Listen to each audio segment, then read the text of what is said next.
welcome to Coffee With. I'm Christopher Evans. It's an honor today to have Jessica Lee with us. Jessica Lee is a producer and a performer of jazz music, and her debut CD, Bluebird Fly, has gone international and led to lots of success for her, including licensing agreements all over the world.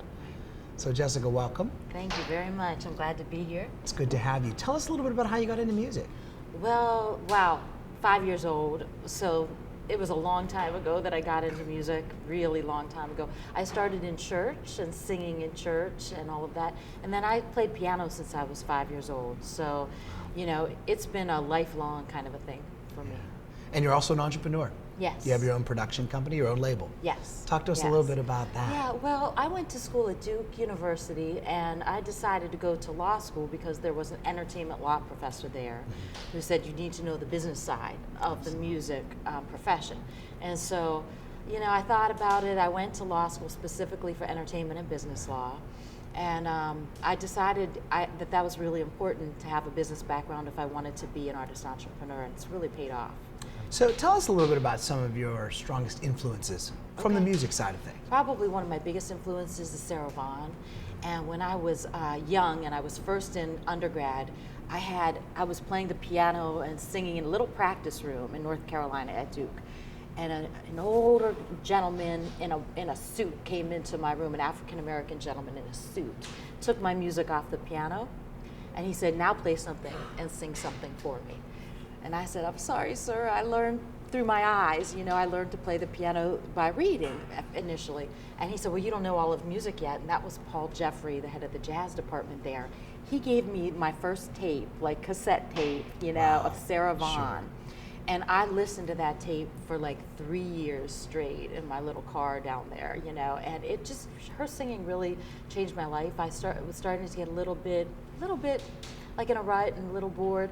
And when I heard her sing, I was like, wow, I'll never be bored with this music. Jazz is such a wonderful American art form, and there's always something to learn. What do you think the keys have been for you to stand out as an artist and to be successful? I think entrepreneurship is really the key, to have multiple revenue streams coming in, and live performance, for those of us who are in the live performance end of music, is still really important to be able to do 3-hour shows and do them well. And why would people go to your website? Why would people go and buy your music on iTunes?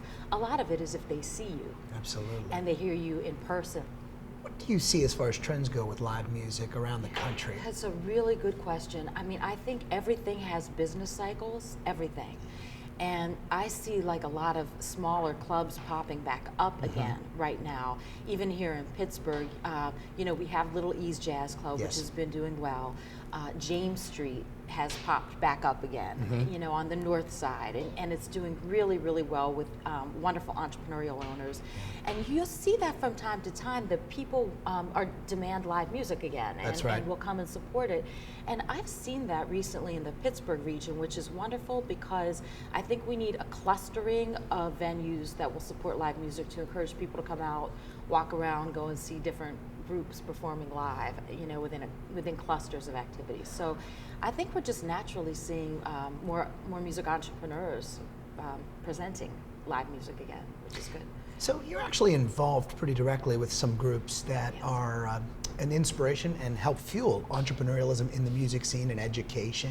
Yes. Can you talk to us a little bit about Pittsburgh Gateways? Absolutely. And other groups you're involved with? A wonderful nonprofit that I've partnered with is, as you've mentioned, Pittsburgh Gateways Corp. And so we've started something called the America's Arts and Music Crossroads. And we have a program called Dreammakers Ventures, where we pair professional creative types with underprivileged youth, and they learn to express their hopes and dreams through the languages of the arts. And then we help them with career coaching and internships and things like that as well. So that's been really a labor of love, and it's been wonderful because it's engaged sometimes an underemployed creative community, and connected them with young men and women who really appreciate their time. What advice do you have for people thinking about starting their own business, or maybe embarking on joining startup type companies? Right. I think one of the main things is to surround yourself with great people. And I always tell young entrepreneurs, think about developing a personal advisory board. this is something that I saw in the big corporate world when I did some wonderful entrepreneurial institutional investor work there, especially in Boston. It was very interesting to me. A lot of the entrepreneurs had a personal advisory board, and so after they completed a certain project, a certain venture, their advisory board would get together and say, here should be your goal for the next one. And so I always thought that was an interesting thing. And then around the new business ideas that people have, put together an advisory board as well. As many people in the entrepreneurial space know, people tend to invest not only in a great idea, but in a great leader and in a great team. And I think that the money and all of that follows the great idea and the great people and the great team. And I think the last thing I'd say around the people part is it seems like everybody who's looking to invest in companies or to assist them in any way, they want to be sure that that entrepreneur is coachable. So, Absolutely. I mean, I'm still trying to learn at everything that I'm doing. Music, I still study with a lot of the jazz legends, and on the business side, I still study and work, and you know, I welcome mentorship and coaching, and I think that a lot of people look for that in entrepreneurs. Are you open to learning regardless of your age or your stage? What do you think it is about this region that fosters such a great music scene, and jazz in particular? Well, you know, there's a nickname that I love for the Hill District, and it was called the Crossroads of the World. Have you heard? I have not. Crossroads of the world. It's interesting. And Pittsburgh itself was a great crossroads because south to north we had migration, and east to west we had migration. And so I think because of the flows of people through our city, we've had this great innovation. Some of it stayed to develop here, but some of it's moved on. So people say even like Tin Pan Alley in New York was inspired by Andrew Carnegie's ideas about how to build businesses here in Pittsburgh. And it's very interesting. And one story that I love has to do with our rivers. And again, people moving through the city.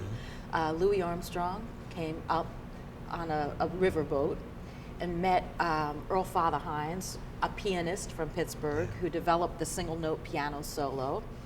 And they got together and went all around the world and made music together. So a Pittsburgh pianist was Louis Armstrong's, you know, #1 guy, his main musician, and they met because of rivers. It's amazing. Jessica, it was a pleasure having you. Thank you for joining us. Thank you. And thank you for being with us on Coffee With.